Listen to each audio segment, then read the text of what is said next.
Hi, George here. And in this mini course on setting up a YouTube home studio, the main thing I want to mention at the very start here is that the most important thing to do is to get videos up onto YouTube. So it really doesn't matter what you have, what kind of hardware you have. What's most important is making videos and getting videos up. You can always improve your hardware, and you should be improving your hardware and your software as you go and as you can afford that, but you can't do that without getting videos up. So just keep that in mind. You don't need to wait, and you shouldn't wait until you have the right setup. Just go ahead and start doing videos. Now, how you organize your YouTube studio will depend entirely on the kind of video that you want to produce and the quality of the finished editing. Now, you can start with just a smartphone. That's perfectly fine. You don't even need a photo light if you have good daylight or good sunlight or a nice bright window. If you don't plan on using your own video, then you don't even need a smartphone. Lots of YouTube channels use video from other sources like stock footage or screen capture video. That's what I do. And all you really need then is just some way to edit those videos.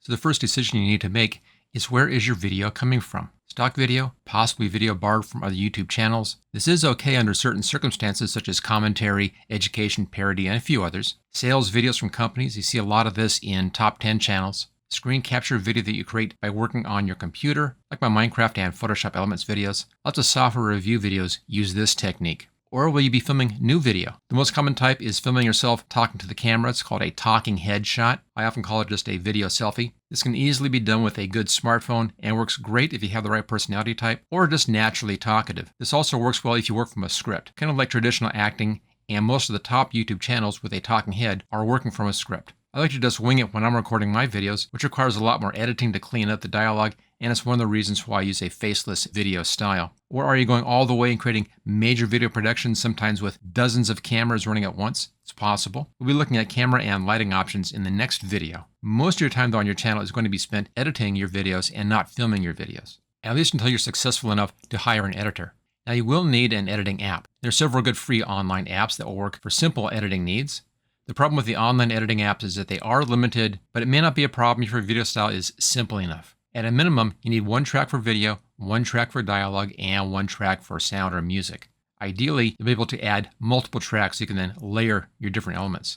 A few good options here are InVideo, Minitool Movie Maker, and FlexClip. I made some reviews of these over on my HTG George YouTube channel, and I'll include those videos at the end of this training segment. One step up from the online editors are free or inexpensive downloadable editors. A good free choice is VideoProc Vlogger. It's very similar to many paid video editing programs. Still a little limited, but not much.